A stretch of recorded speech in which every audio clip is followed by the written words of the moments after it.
তারপরে আপনার আলু কাইটা দিছি, হ্যাঁ, বিটের পোকারা খাবার জন্য আলু দিছি। তো আলু খাইতেছে, তো এই আলুটা আর কি 2 দিন তোমার খাইতে পারবে। যে ছোট ছোট স্লাইস কেটে এই যে এরকম পরিমাণ দেবেন, ছোট ছোট স্লাইস কেটে, বেশিও না কমও না, ঠিক আছে?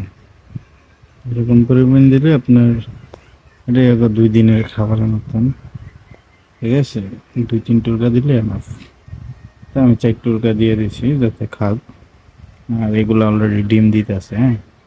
আর এর আগের যেগুলো আছে সেগুলা, যেগুলো আর কি বাচ্চা, হ্যাঁ, এগুলার প্রথম যে বাচ্চাগুলো আর কি আমি আনার পরে এটা হচ্ছে আনছিলাম যে 100 পিসের মতন। আর এগুলো হচ্ছে যে প্রথম দাঁতের বাচ্চা, যেগুলো আমি এই জায়গায় রাখছি সরাই ছোটো ছোটো 2টা কোপড়া করে রাখছিলাম। জাস্ট একটু দেখাই আপনাদের বাচ্চাগুলা। এই যে এরকম জালি করে নেবেন, সেদি করে নেবেন প্রতিটা বক্সে, হ্যাঁ। এই যে আমি বাচ্চাও সিম একই খাবার খাইতে দিয়েছি, আলাদা কোনো কিছু না। আমি একটু ঝুম করে দেখাই যাতে আপনারা দেখবেন না। বাচ্চাগুলো আমি একটু নাড়া দিই, নাড়া দিলে এরপরে দেখবেন। এছাড়া আপনারা এগুলো দেখবেন না সচল।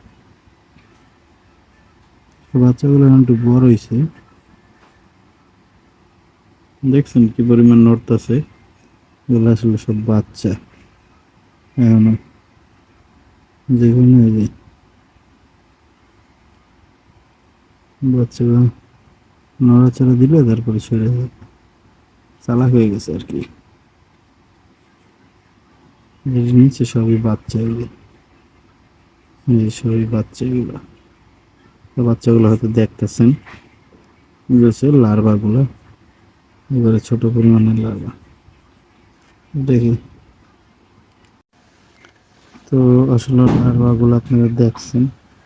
তো এইভাবে আর কি এটারও আর কি খাবার দিই, সেম খাবার আর কি। যে আম, যে গুঁড়া টুড়া আছে ওগুলো আর কি দিই। নেক্সট ভুসি আছে আগের ভুসিগুলোই, আর এগুলো হলো নতুন ভুসি। নতুন যে ভুসি আছে ওই ভুসিতে এগুলো বসাইছি। এগুলো এখন ডিম দিতে আছে অবশ্য। তো এই দেখেন এই যে 1 বক্স, এই আরেক বক্স, 2 বক্স। এই 2 বক্স হলো আপনার যেই নতুন আর কি, প্রথম যে আমি আনার পরে প্রথমবারে যে বাচ্চাগুলো দিছে, ডিম পাড়ার পরে বাচ্চা হচ্ছে, এই 2টা আর কি এই বক্সে, এই 2 বক্সে আছে। মানে এর পরবর্তীতে আপনার আরও ডিম দিতে আছে। এখন এখন যে ভুসি দিছি এই ভুসিতে ডিম দিতে আছে। আর এই মাত্র আর কি খাবার কাইটা দিলাম খাবারের জন্য, আলু দিলাম।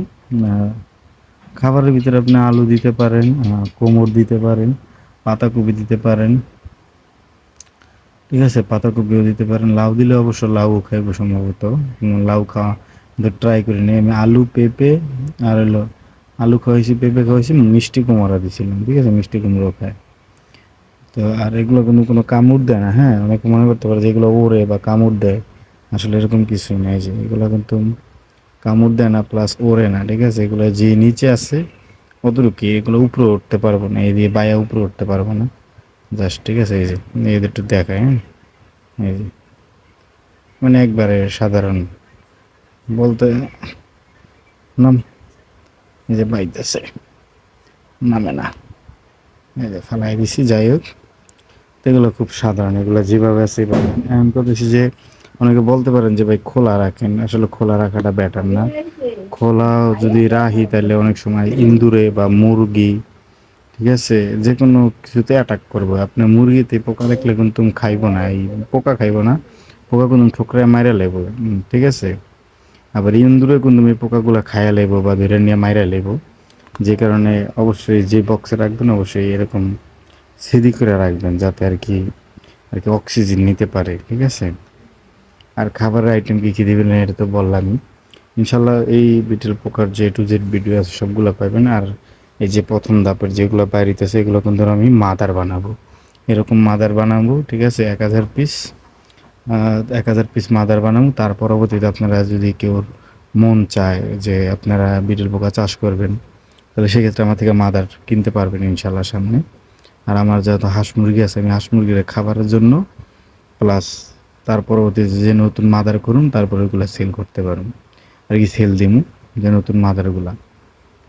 আর এখন আপাতত এই 3 বক্সে আছে ছোট